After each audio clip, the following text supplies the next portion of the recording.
On dirait comme une petite câlinade, mais sans le de. Câlina. Elle s'essuie la sueur qu'elle a au-dessus de la bouche. Léna Situation, Léna Mafou. Elle a invité je ne sais combien d'humoristes dans son podcast. Roman Frécinet, Paul Mirabel, Farid, c'est que des potes. Jamais elle m'a invité. Non, là ça Pourquoi rate. elle le fait pas? Alors, petit truc incroyable pendant que je me roule une cigarette. Il y a Kev Adams, que je vais vous faire écouter après, qui s'est plaint, mais réellement, que Squeezie ne l'a jamais invité chez lui. Le sous-entendu, c'est parce qu'il est mauvais et qu'il ne représente rien. Je vous diffuserai l'extrait où il clash Squeezie. C'est incroyable de chouinerie. C'est-à-dire que le mec en est à clasher.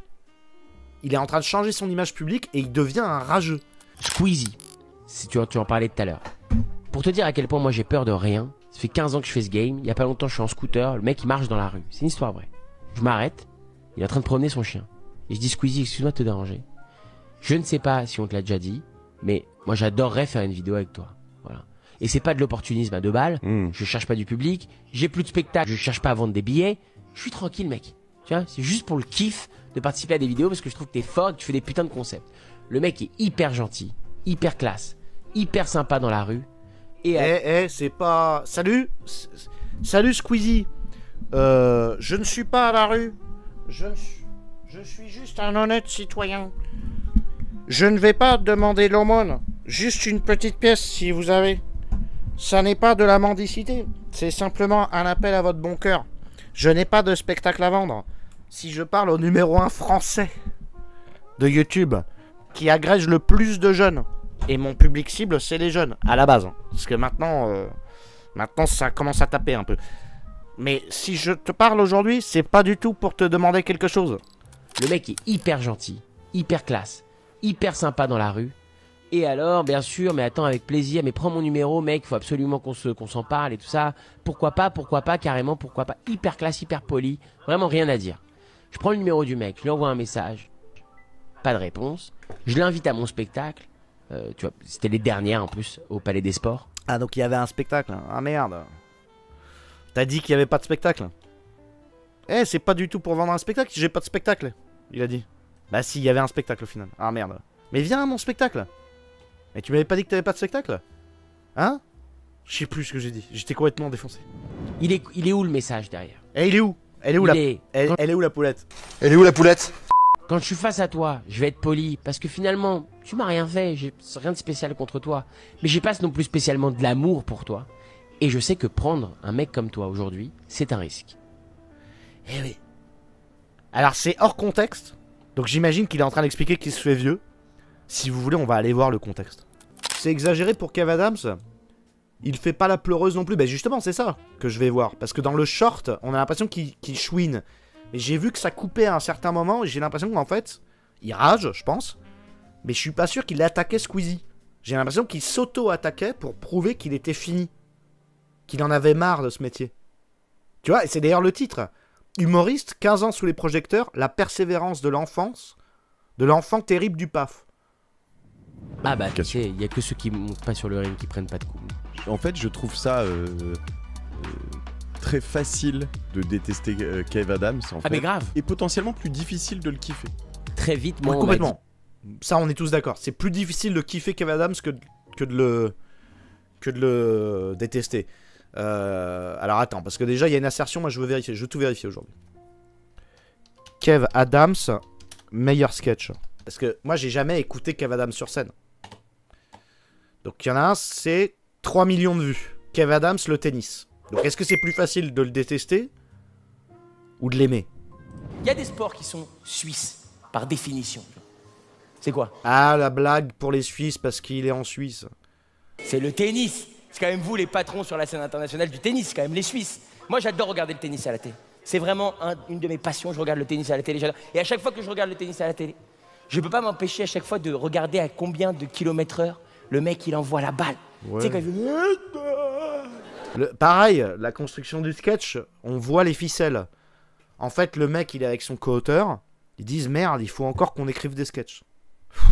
Vas-y, ça me saoule. Allez, vas-y, on s'y met. Ah, ils allument la télé. Ils zappent.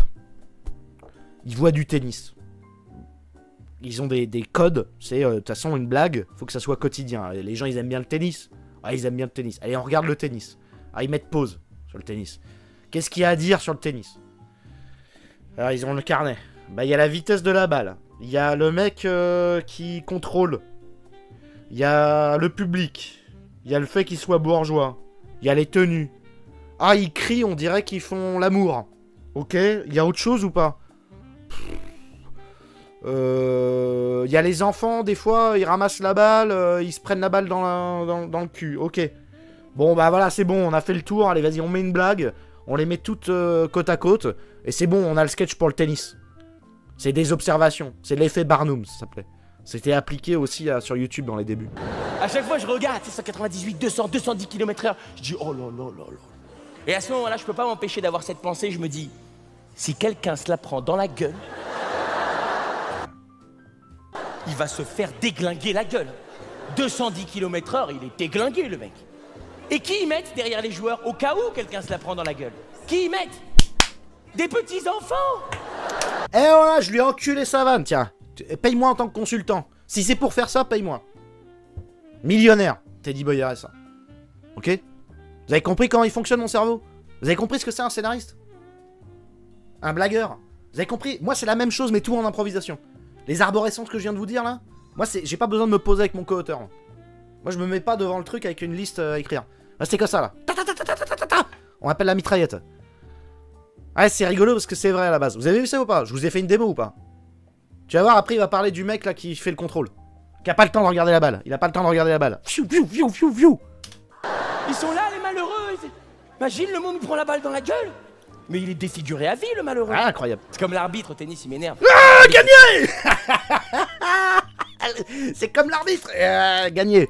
C'est exactement ce que je te racontais. Tu me demandais l'origine de mon podcast et pourquoi Ouais, je faisais ça. Et je te racontais tout à l'heure, tu vois, différentes personnes comme mais je m'en fous un peu de ton Schwarzy podcast. ou qu'est-ce que je Vraiment prenais désolé, tu nous raconteras tout ça plus tard. comme Jamie Foxx que j'écoutais chez Tim Je m'en Ferriss fous. en 2015-2016. Je m'en Et fous. en fait, dans la volonté de créer Génération It Yourself, c'était vraiment de me dire, tu vois, Génération Do It Yourself, Je m'en de fous. comprendre derrière des gens qui ont eu des succès. Je m'en fous.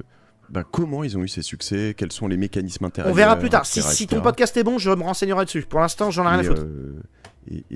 et pour moi, tu vois, c'est très inspirant d'avoir autant des gens qui sont dans de la tech. Je Je m'en t'en parlais fous. d'Alex Boisy, je pourrais t'en parler d'un million Bien de sûr. personnes sur On l'IA. s'en fout. Ils s'en Autant foutent. de gens qui sont dans le On showbiz, s'en que de fout. gens qui peuvent être dans la médecine, des avocats, j'ai fait, enfin, tu vois, des gens Ouais, très super. différents, Excellent. politiques aussi. Excellent. Quels sont les moteurs qui font qu'à l'intérieur, tu vas essayer d'être meilleur, pas forcément meilleur que les autres, mais meilleur On d'être s'en fout.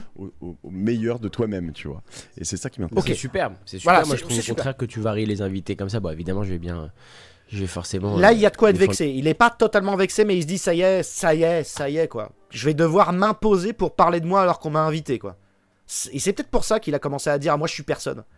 Regarde, tu m'invites, ça fait 2 minutes que tu me craches à la gueule ton storytelling, alors que je suis censé être une star ou pas? Je suis une star ou pas? J'ai le droit à parler sur un podcast où tu m'invites ou pas? Ou c'est juste pour que tu parles de ton podcast? ma paroisse, mais pour le coup, c'est pas moi qui t'ai demandé à venir, tu vois. Tu Ah, m'as il est demandé passé dans de- ce de podcast, venir Macron. et je trouve Ah que bah c'est tiens, une bonne putain, idée, il dit justement, exactement de la même chose, varier. c'est pas moi qui t'ai demandé à venir. Putain, c'est incroyable, regardez la vitesse de mon cerveau, les gars. Pour le coup, c'est pas Il moi. y a Corda qui me dit tu te rends pas compte. Tu sais, il regarde des fois. Il me dit tu te rends pas compte. Tu comprends le gourbi. Tu le raisonnes en toi. Avant que le gourbi arrive devant tes yeux, tu l'as déjà deviné. C'est ça. Et je me dis, mais c'est fou. On en n'est pas France, sur maintenant. de l'agression. Ils ont le temps. En même temps, 2 minutes à parler de son podcast sur 3 heures d'entretien, ça va. Non. En fait, il a pas présenté la personne qui est en face de lui. Et qui est en train de s'expliquer? C'est lui. C'est lui qui. C'est l'invité qui démarre le podcast à propos du podcast dans lequel il est invité. Faut pas croire. Tu fais les présentations plus tard. Ou tu fais un disclaimer au début, ou sinon tu dis avant de présenter l'invité, je vous précise que. Tu dis pas à l'invité. Alors je t'explique, moi j'ai fait ci, j'ai fait ça. Ça c'est pas bon. Bonjour. Je vais t'expliquer pourquoi je suis comme ça. Je m'en fous. C'est pas comme ça qu'on fait. Il n'y a pas un seul truc que tu peux initier sans qu'il y ait au moins On fait des un émissions gars, de chill, ouais. tu vois, Je qui ait un suis d'élu. côté un peu eh ben voilà, eh ben encore, eh ben c'est reparti, voilà les conneries, des showbiz, des conneries de merde. Ce que je veux dire, c'est que évidemment que la critique c'est normal et on va en Oui, parler, bien sûr. j'espère, parce que Ah lui il a vraiment envie de parler des critiques. Il en peut plus des commentaires sur internet. On verra, je vais partager ça avec lui. Donc on verra s'il arrive à me prendre au trip ou non. Quoi qu'il arrive, au moins 1%. Ouais, le logo Steady. 2% des gens, dans le meilleur des cas, tu vois, qui vont dire qu'est-ce qui est. Mais quoi que tu fasses. Tu vois, moi j'ai lancé une marque d'eau écologique il y a pas longtemps. Qui s'appelle comment? Qui s'appelle Drinkwater. Ok. Mais on en parle. Ah non, mais ouais, mais l'eau écologique. Oui, d'accord, il est tout le temps dans les bons business, le mec. Il traîne, il cherche les petits plans. J'ai lancé une crypto-monnaie la dernière fois, ça s'appelle French Dream. Et tout le monde m'est tombé dessus. Mais elle est devenue quoi, la crypto-monnaie? J'en sais rien, je m'en suis juste mis plein les fouilles. Mais tout le monde m'a critiqué. Bien pensé, tu vois, moi j'accompagne des mecs qui réfléchissent à ce projet depuis des années, qui ont vraiment envie d'aider la planète. On a été nous-mêmes, tu vois, avec l'association Sea Shepherd, qui est une énorme association qui nettoie les océans et qui lutte contre les braconniers de la mer. On a été avec eux, retirer les plastiques de certaines plages, avec tous les gens de notre association, de leur association, pardon, et avec tous les gens de notre boîte. Tu vois, on a essayé de faire les choses bien. Et bah malgré tout, t'as quand même. On a lancé un NFT, je crois, je sais plus quoi. Et malgré tout, il y a des mecs. On a tout fait dans les normes. On est allé voir des grosses associations, on a eu des tampons UNICEF, traîne la patte pour tous, NF Prout, n'importe qui. On avait tout mis dans les normes et malgré tout, ils nous ont dit que c'était des associations humanitaires qui faisaient passer illégalement des migrants, je crois. N'importe quoi. Enfin, ça s'est avéré vrai. Mais c'est n'importe quoi. Tu vois, je comprends ça. Et en plus... Il reproche à son invité son image. Je me dis, il se sert de lui pour faire le buzz. Avoir un Kev Adams, un Gad Elmaleh avec qui on s'éclate, on passe un bon moment, on passe un moment aussi différent parce que moi je ferais que de la tech, j'en aurais ras le bol en fait, tu vois. Je serais saoulé de tout ça au bout d'un moment. Et puis ça va. On va aller voir l'envers du décor. En tout cas, c'était intéressant. Aussi des moteurs intéressants, je trouve. L'adolescence, vécu des choses qui sont différentes. Les contraintes, l'organisation au quotidien, les histoires de maison. On peut lui. Ah bah le projet NFT. Mais il existe vraiment le projet NFT. Les mecs, il existe vraiment le projet NFT. Appelez-moi Scanner RSA. C'est fini, Teddy. Je veux qu'on m'appelle le Scanner. Ok, les gars? Salut, Steady Boy. Ou Prophète. Salut, Steady Boy. Comme vous voulez. Scanner, c'est plus technique. Prophète, il y a une dimension prophétique dedans. On va pas dire prophète, on va dire scanner pour l'instant. Pour l'instant.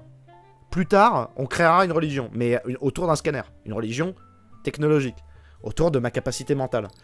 On remonte un peu en arrière, comment c'est arrivé? Comment tout cela a commencé? Comment on en est arrivé au youtubeur? La scène, tu vas rencontrer... Lui, il a loupé YouTube. Il a même loupé Internet. Il a complètement décroché. Lui, il était à la télé, il a mis full budget à la télé, en se disant, c'est la télé l'avenir. Faut être complètement débile. Mais c'était confortable. Et il y a un moment, il s'est fait niquer. Il s'est fait doubler. Et quand il a découvert Internet, il y avait écrit « Kev enculé, va niquer ta mère ». Il s'est dit « Ok, donc Internet, c'est un trou à merde ». Donc il a continué à pas y aller. Et un jour, on lui a dit « Non, mais c'est mort, la télé, c'est fini, faut passer chez Squeezie ». Chez qui? Chez Squeezie. C'est qui ce connard? C'est le top 1 français. Mais c'est un mec qui fait 200 vues, c'est ça? Non, il fait 10 millions. Hein? T'as déjà fait 10 millions, toi, Kev? Je crois pas. D'euros?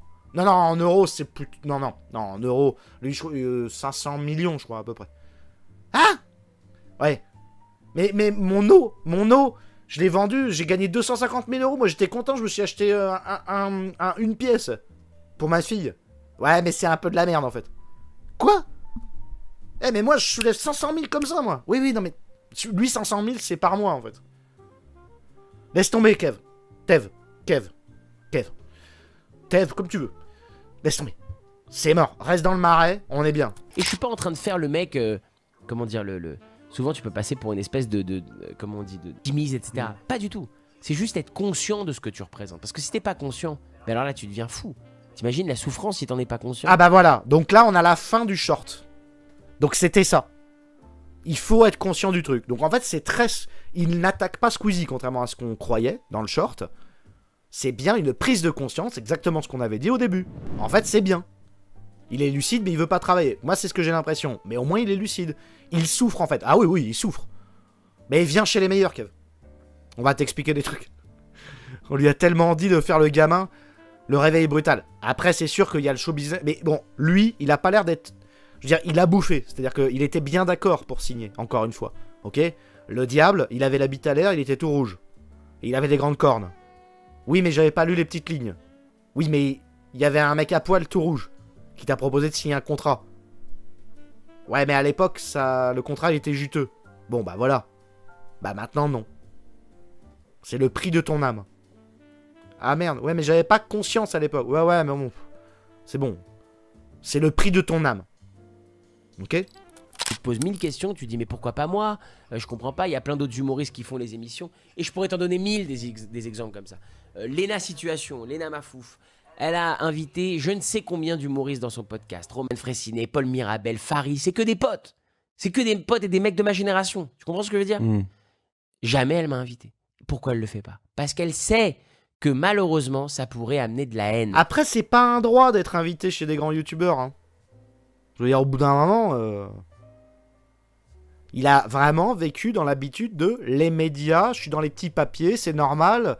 Au moins 3 fois par an, on m'invite chez Arthur, Hanouna. Mais en fait, non, c'est pas un droit. Et ça leur fait peur et ils ont raison. Ils se disent, attends, le mec, il est plein de caca. Pourquoi je vais venir amener son caca chez moi? Qu'est-ce que tu fous, plein de caca? Comment ça, t'es plein de caca? Mais faut se torcher. C'est un travail, encore une fois. Mais il faut se nettoyer les fesses avant d'aller rencontrer les gens. Je donne des exemples non, très non, mais concrets, c'est important. je suis d'accord. Hein, mais vois, je pense que je vais pas le diffuser cet épisode du coup. Parce que... Comment? Là, c'est une tarte dans la gueule. Pour la blague. Ah, c'était une blague? Une tarte dans la gueule. Je viens de me déplacer pour ton podcast de merde? Tu veux pas diffuser l'épisode? Mais je vais t'enculer en fait. Même pour la blague, je t'encule. Comment ça, tu vas pas diffuser l'épisode? Vu à quel point t'es un habile mental, tout ce que tu dis, c'est vraiment ce que tu penses. Tu ne fais pas d'autodérision. C'est faux. Non, mais je suis d'accord. Hein, mais vois, je pense que je vais pas le diffuser cet épisode du coup. Parce que il a fallu que lui rigole. 2 tartes dans la gueule. Tu vas pas diffuser l'épisode parce que ça peut te mettre en contradiction avec des gens? Toi? Ouais, l'audace du type. Tu me parles comme ça, toi?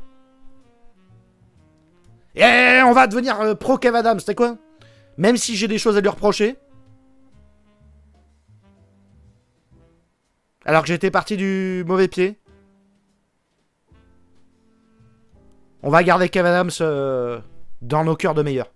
Et on va regarder ça autrement maintenant. Là, il est en train de se dire... Haha, putain, c'est l'équivalent des commentaires sur internet, mais devant ma gueule. C'est marrant parce que je fais un peu de sport. Par contre, sur mon temps libre. Je travaille pas beaucoup la comédie, et je travaille un peu les jambes. Le tennis. Tu connais le tennis? T'as déjà vu la vitesse de la balle? T'imagines si jamais tu te fais percuter par une balle? Là, c'est comme ça qu'il faut répondre. Putain, faut être plus vif, quoi. Kev, deviens pas Dieudonné. Deviens méchant. Pour clôturer là-dessus, il y a pas longtemps, je dîne complètement par hasard avec Gad d'ailleurs. Il y avait Gad, il y avait Redouane et il y avait Michou, qui est un énorme youtubeur aussi. Et je dis à Michou, si tu ferais une vidéo avec un mec comme moi? Ouais, mais faut arrêter ça.